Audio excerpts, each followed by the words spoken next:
Hi friends, இன்றைக்கி நம்ம சேனலில் என்ன பார்க்க போகிறோன்னு பார்த்தீங்கன்னா, பெண்கள் வந்து தாலி கயிறு வந்து அணியும் போது நம்ம எந்தெந்த நாளில் அணியணும், அது எப்படி செய்யணும், அதை பற்றி தான் வீடியோ வந்து ஸ்கிப் பண்ணாமல் முழுசாக பாருங்கள். அப்போ தான் நாங்கள் போடுற கருத்துக்கள் வந்து உங்களுக்கு முழுமையாக வந்து சேரும்.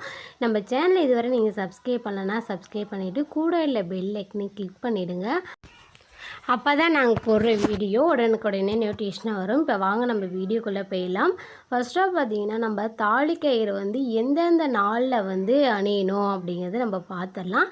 இப்போ பார்த்திங்கன்னா, திங்கள், செவ்வாய், வியாழன் இந்த 3 நாளில் மட்டும்தாங்க நம்ம தாலி கயிறு வந்து அணிய வேண்டும். மற்ற நாளில் வந்து நம்ம அணியக்கூடாது. இதே பார்த்திங்கன்னா நிறைய பேர் சொல்லுவாங்க, வெள்ளிக்கிழமையை வந்து அணிஞ்சால் ரொம்ப நல்லது அப்படிங்கிற மாதிரி சொல்லுவாங்க. கண்டிப்பாக அந்த மாதிரி யாரும் தவறு வந்து செஞ்சிடாதீங்க. வெள்ளிக்கிழமையை வந்து நம்ம தாலி கயிறு வந்து அணிவது கூடாது. இது நிறைய பேர்த்துக்கு தெரியாத உண்மைங்க. நம்ம எப்பயுமே தாலி கயிறு நம்ம அணியும் போது திங்கள், செவ்வாய், வியாழன் இந்த 3 நாட்களில் மட்டும்தான் நம்ம தாலி கயிறை வந்து அணியணும். இதே பார்த்திங்கன்னா, வருஷத்துக்கு வந்து நம்ம எத்தனை தடவை தாலி கயிறை வந்து மாற்றலாம் அப்படின்னு பார்த்திங்கன்னா, வருஷத்துக்கு வந்து 2 தடவை மாற்றினாவே போதுமானது. நம்ம வந்து கயிறு வந்து அழுக்கானாலோ இல்லை மக்கி போன மாதிரி இருந்தாலும் மட்டும் நம்ம மாற்றினா போதுமானது. நம்ம கயிறு வந்து அடிக்கடி நம்ம மாற்றவே கூடாது. அதாவது தாலி சுமங்கலியை வந்து நம்ம மாற்றக்கூடாதுங்க. அடுத்ததாக பார்த்தீங்கன்னா, தாலி கயிறை வந்து நம்ம மாற்றும் போது யாருமே பக்கத்தில் இருக்கவே கூடாது. நம்ம முக்கியமாக நம்மளுடைய பெற்றோர் வந்து நம்ம கூட இருக்கவே கூடாது. நம்ம தாலி அணியும் போது நம்ம மட்டும்தான் அணியணும். வேறு யாரை விட்டு நம்ம வந்து தாலி கயிறை வந்து கோக்கக்கூடாதுங்க. இதே அம்மா அப்போ யாருமே நம்ம பார்க்குறது மட்டும் இல்லாமல் மற்றவங்களும் யாருமே பார்க்கவே கூடாது. நம்ம தாலி கயிறு அணியும் போது நம்ம மட்டும்தான் இருக்கணும். அந்த இடத்துல யாருமே இல்லாத மாதிரி பார்த்துக்குங்க. முடிஞ்சபட்சம் அதாவது உங்களுக்கு தெரியலை அப்படிங்கிற பட்சத்தில் வந்து நீங்கள் வந்து உங்களுடைய முறையான அத்தையை வந்து கூட்டிக்கலாம். அத்தையை வந்து வச்சு நீங்கள் வந்து தாலி கயிறு அணிந்தால் போதும். இதே பெற்றவங்க முன்னாடி நம்ம தாலி கயிறு வந்து அணிவது கூடவே கூடாது.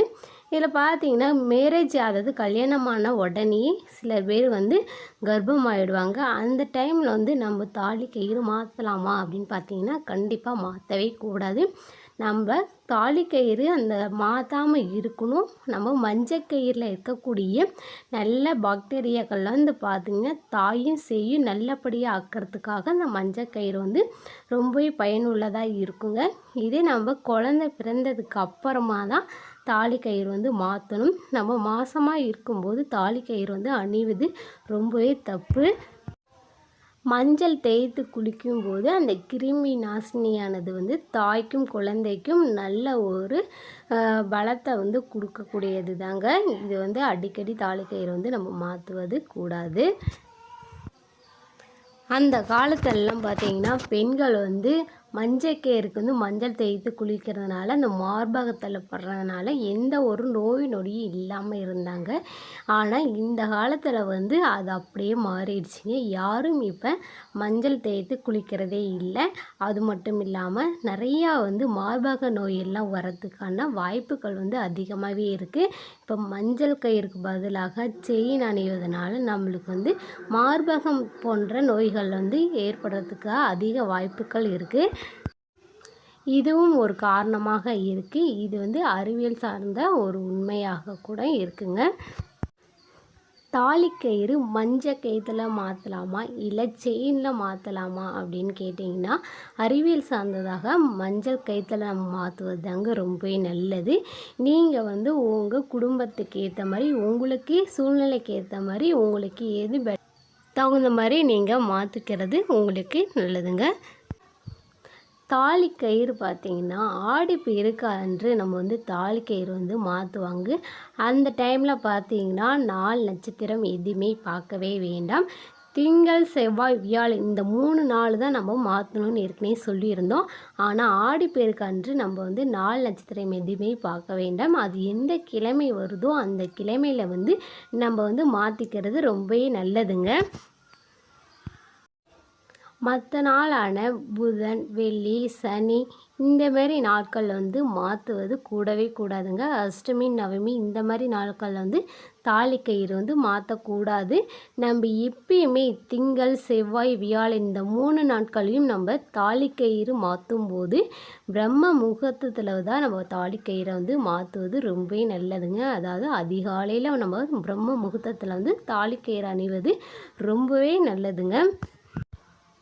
தாலிக்கயிறை அணியும் போது பெண்கள் காலையில் எழுந்து தலையோடு குளித்துவிட்டு நம்ம பூஜை அறைக்கு போய் அங்கே பார்த்தீங்கன்னா கிழக்கு புறமாக உட்காந்து நம்ம கழுத்தில் உள்ள தாலிக்கயிறை முடிச்ச வந்து ஒவ்வொன்றா அவுத்து அதில் உள்ள தாலி குண்டு இந்த மாதிரி காசு இந்த மாதிரி இருக்கிறதுல ஒவ்வொன்றா கழட்டிய பிறகு தான் வேறு ஒரு கயிற்று மாற்றினதுக்கு அப்புறமா தாங்க நம்ம பழைய தாலியை வந்து எடுத்து நம்ம வீட்டு பக்கத்துலேயோ ஆறோ குளமோ கிணறோ எது இருந்தாலும் நம்மளுடைய நீர்நிலைகளில் தான் நம்ம பழைய தாலியை வந்து தூக்கி போடணும்.